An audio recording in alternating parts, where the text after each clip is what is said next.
Tras la consolidación del humanismo y la lírica italianizante de influencia grecolatina en la primera mitad del siglo XVI, la segunda mitad va a estar marcada por las tensiones religiosas.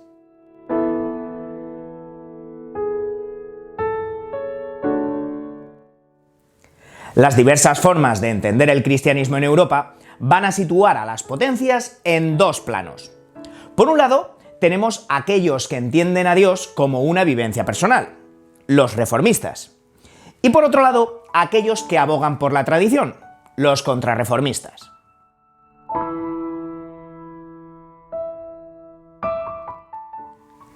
Desde el punto de vista literario, las corrientes renacentistas se fundirán con la tradición y la vivencia religiosa, creando un personal renacimiento español, sobre todo a partir del Concilio de Trento.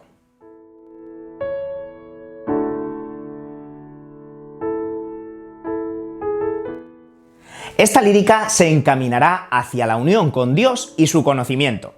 Y puesto que el amor es la forma de conocimiento para las filosofías neoplatónicas de la época, este será el tema más frecuente. Así lo encontraremos en las composiciones de los tres grandes autores de este periodo: Fray Luis de León, San Juan de la Cruz y Santa Teresa.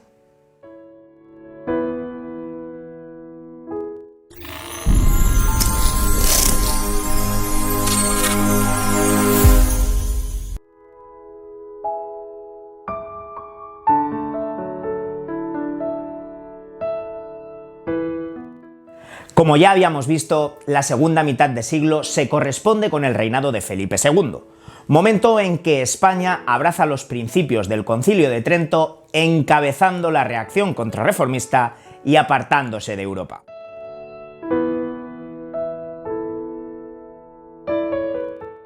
Esta situación tuvo unas irremediables consecuencias culturales. Veámoslas. El intercambio cultural se retrae considerablemente.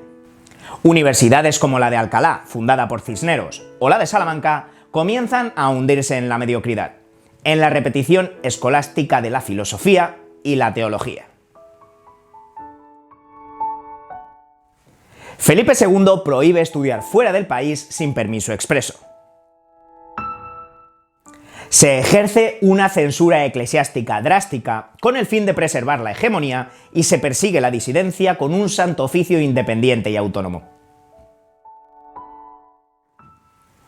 España, en definitiva, se recluye en el fundamentalismo religioso, cuyos más altos exponentes son la creación de la Compañía de Jesús y el impulso místico, curiosamente llevado a la cumbre por cristianos nuevos, puesto que Fray Luis y Santa Teresa son de procedencia conversa, en tanto que en San Juan se conjugan la ascendencia morisca y la judaica. Es esta, pues, época de fecunda literatura religiosa, época de ascética y mística.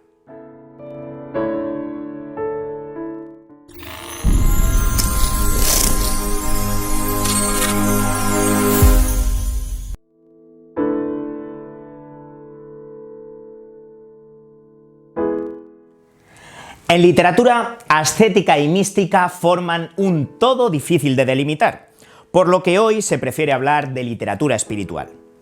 No obstante, como apunta Sainz Rodríguez en su obra Espiritualidad española, ambas son parte de la teología o ciencia que estudia el conocimiento de Dios, pero suponen un grado distinto de acercamiento a la divinidad. En este sentido, es habitual aludir a las tres vías que debe seguir el alma hasta la unión con Dios.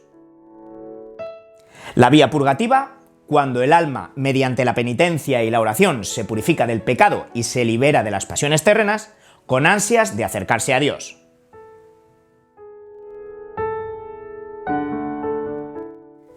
En la vía iluminativa, el alma, llevada por el ejemplo de los santos y concentrada en la pasión y la redención de Cristo, se ilumina y hermosea con la gracia de Dios, deseando la contemplación y la unión mística.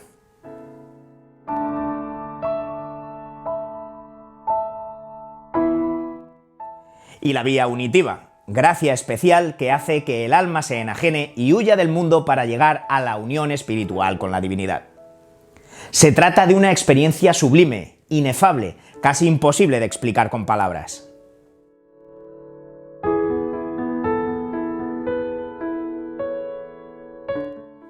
La ascética tiene por objeto aquellos ejercicios espirituales que debe seguir todo cristiano que quiera aspirar a la perfección, por lo que está relacionada con las dos primeras vías. La mística, por su parte, corresponde a la tercera, a la unión espiritual con Cristo, experiencia sublime e inefable.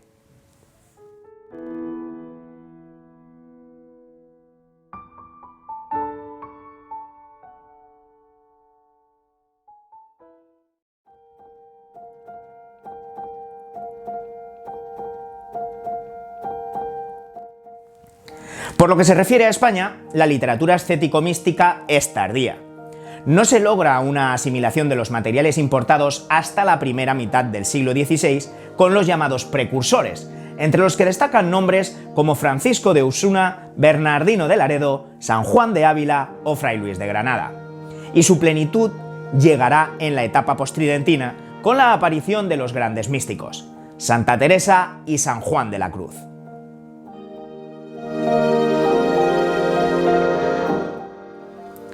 Un asunto que ha suscitado multitud de opiniones ha sido las posibles influencias de la mística española, hipótesis sintetizadas por Hatzfeld en su obra Estudios literarios sobre la mística española de 1955 en 5. Quienes creen en la originalidad al margen de la tradición. Quienes ven influencias de textos ascéticos anteriores. Quienes consideran que emplean técnicas de estilo de la poesía española anterior, tanto culta como popular. Quienes ven una influencia árabe.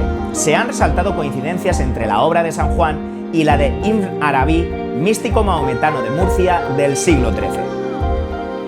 Y por último, quienes ven una dependencia respecto a los místicos germánicos y flamencos.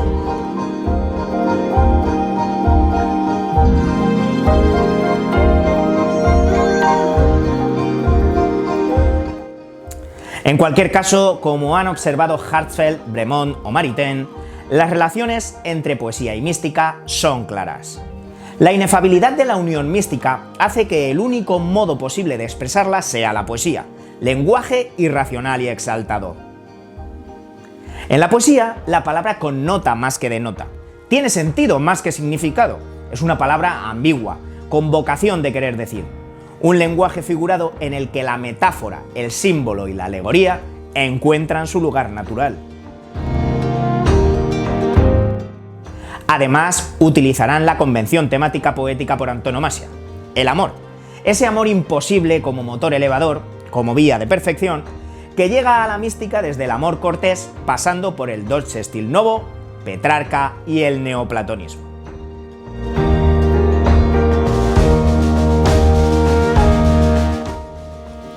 Por último, será característico de la mística el uso de términos incongruentes o inauditos, lo que Santa Teresa va a denominar las nuevas palabras.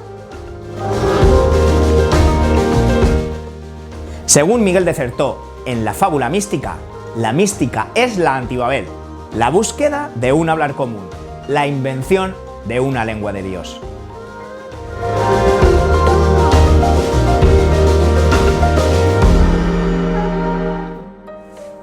Y hasta aquí el cuarto vídeo de la serie dedicada al Renacimiento. Finalizaremos en el siguiente, dedicado al estudio de los poetas de esta segunda mitad de siglo, Fray Luis, San Juan y Santa Teresa. Allí os espero.